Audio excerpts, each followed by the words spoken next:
welcome to my channel AV Korean Learner. I hope you all are fine. पिछली class में मैंने आप लोगों को एम्फसाइज करना बताया था कि लास्ट में हम किस तरह एंडिंग करेंगे, क्या लगाएंगे, और ये भी बताया था कि क्या लगाना है। मैंने बताया था ई, ये, यो और ये, यो। आज मैं उसकी अगली ग्रामर बताऊंगी, लेकिन उससे पहले मैंने आप लोगों को पिछली क्लास में एक होमवर्क दिया था, वो बताऊंगी। उसके बाद नेक्स्ट क्लास स्टार्ट करूंगी। So let's start. देखिए, मैंने आपको सबसे पहले ये होमवर्क बताया था, छागिस हो गए। या तो इसमें ई ए यो लगेगा या ये यो लगेगा। तो मैंने बताया था कि अगर वॉवल्स होगा तो ई ए यो लगेगा, और अगर कॉन्सोनेंट हुआ तो ये यो लगेगा। लेकिन लास्ट में हम देख रहे हैं कि इस लास्ट में क्या है, वॉवल है। तो हमने क्या लिख दिया, ई, ये, यो, यानी कि कंप्लीट। ऐसे ही सारे एग्जाम्पल्स पूरे करने हैं। आज मैं आप लोगों को बताऊंगी ग्रामर। ग्रामर में क्या बताऊंगी, अननन। कैसे पढ़ेंगे इसको, अ न, ओहो। देखिए, अब मैं बताती हूँ आपको अननन कैसे एम्फसाइज करेंगे। अ न, अन। ये एक बन गया अन, क्या बन गया, अन।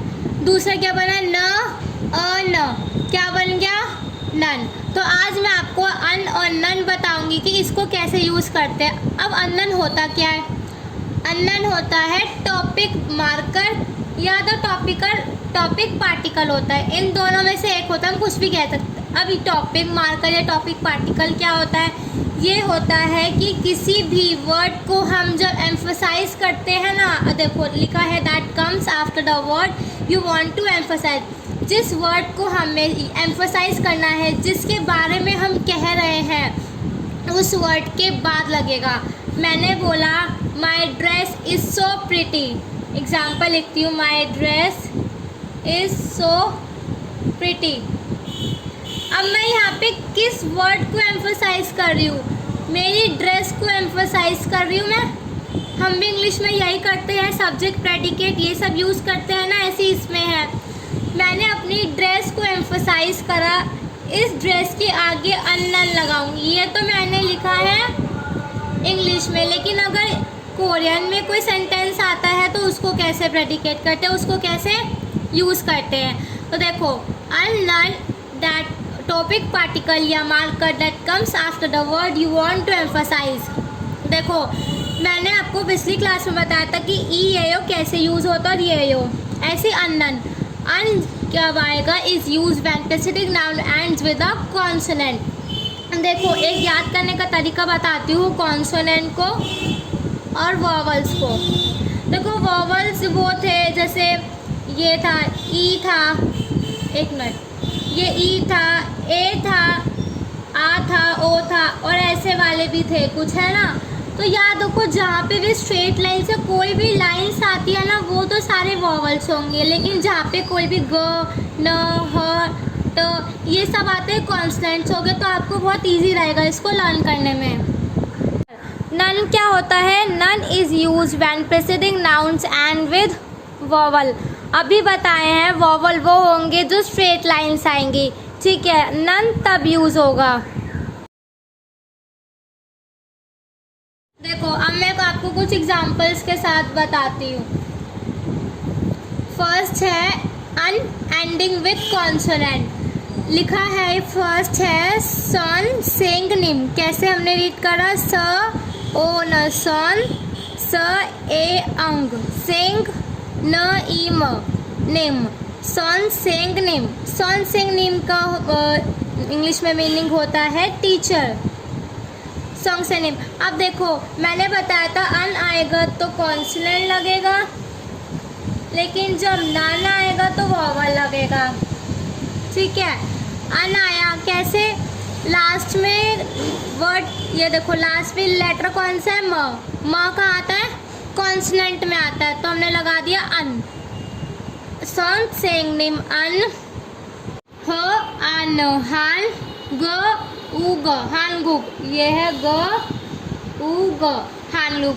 स आ रा आम, सराम, ई ये यो। अब कैसे आया दोबारा बताती हूँ। सॉन्ग से नेम के लास्ट में कौन सा वर्ड है, म। म का आता है कॉन्सोनेंट में आता है, तो हमने अन लगा दिया। सॉन्ग्स का नेम हानगुक। हानगुक होता है कोरियन, और साराम होता है पर्सन। अब ये मैंने बताया था, जब भी हम कोई सेंटेंस को कंप्लीट करते हैं तो उसके बाद हम ईएयो या येयो लगाते हैं। ईएयो इसलिए लगाया क्योंकि सराम के जो लास्ट में नीचे जो आया है पाछी में म आया, म तो कॉन्सोनेंट होता है, इसलिए यहाँ आ गया ईएयो। अब अन क्यों आया? यहाँ पे बोल रहा है कि सॉन्गसिनिमन हानगुक सरामियो। सॉन्गसिनिम यानी जो टीचर है वो कोरियन पर्सन है, यानी कि टीचर को एम्फोसाइज करा है यहाँ पे, ठीक है। यहाँ हमने टीचर को एम्फोसाइज कर दिया। टीचर को एम्फोसाइज जब हम कर रहे हैं तो अन लगाएंगे। अनन इसीलिए ही होता है, किसी भी वर्ड को एम्फोसाइज करना है, ठीक है। सेकंड है दानिएल। दानिएल। अब देखो लास्ट में क्या आ रहा है? ल भी तो कॉन्सोनेंट है ना, तो अन लगा दिया।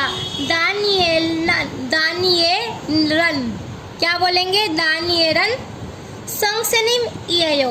दानियल एक पर्सन का नेम है, ठीक है, कोरियन पर्सन का नेम है। क्या इसमें बोला है? दानियल एक सॉन्गसिनिम है। सॉन्गसिनिम के बाद लास्ट में क्या आ रहा है? ईएयो, ठीक है। तो म आ रहा है लास्ट में, कॉन्सोनेंट होता है, तो हमने यहाँ लगा दिया ई ये। तो लगेगा, जब मैं अपने बारे में बात कर रही हूँ तो लगेगा नन। Come to next. देखो नेक्स्ट है मिन्सू, शीनन, ऐसा, येयो, ठीक है, ये है ऐसा। देखो अब मिन्सू है एक नेम है एक कोरियन पर्सन का, ठीक है। और फिर नेक्स्ट है शी। ये देखो शी मैंने आपको बताया था मिस्टर या मिसिस होता है। शी नन, ऐसा येयो। मिन्सू शी जो है एक डॉक्टर है। अब देखो पर्टिकुलर हम मिन्सू की बात कर रहे हैं, जब हम मिन्सू की बात कर रहे हैं तो हम नन लगा रहे हैं पर्टिकुलर। और नन क्यों लगाया? क्योंकि लास्ट में शी के लास्ट में ई आ रहा है, ये आ रहा है ना, तो हमने नन लगा क्योंकि ये वॉवल है, इसीलिए। अब ऐसा के बाद ये क्यों लगाया? ये इसलिए लगाया क्योंकि ये भी वॉवल है। वॉवल तब लगाते हैं जब ये आता है, लास्ट हम देखते हैं बिल्कुल। सो गाइस, मैंने आज आपको ग्रामर का सेकंड पार्ट बताया अननन। पिछली क्लास में मैंने आप लोगों को ईएयो और येयो बताया था। ये हो और येयो जो होता है वो होता है कि लास्ट कोई भी हमारा सेंटेंस हो उसको किस तरह से कंप्लीट करेंगे हम, वो होता है। और आज बताया कि पर्टिकुलर किसी वर्ड को अगर हम एम्फसाइज करते हैं तो क्या लगता है, अन लगता है या नन लगता है, ठीक है। आज ही हमारा फर्स्ट चैप्टर था।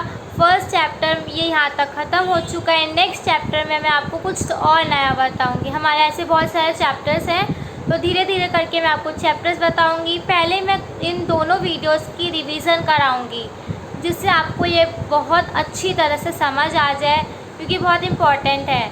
और नेक्स्ट क्लास में फिर आपको नए चैप्टर से समझाऊँगी। सो अगर आपको ये वीडियो अच्छी लगी हो तो इसको लाइक, शेयर एंड सब्सक्राइब ज़रूर कीजिए and press the bell icon, ताकि आपको सारी नोटिफिकेशंस टाइम टू टाइम मिल जाए। Bye, take care.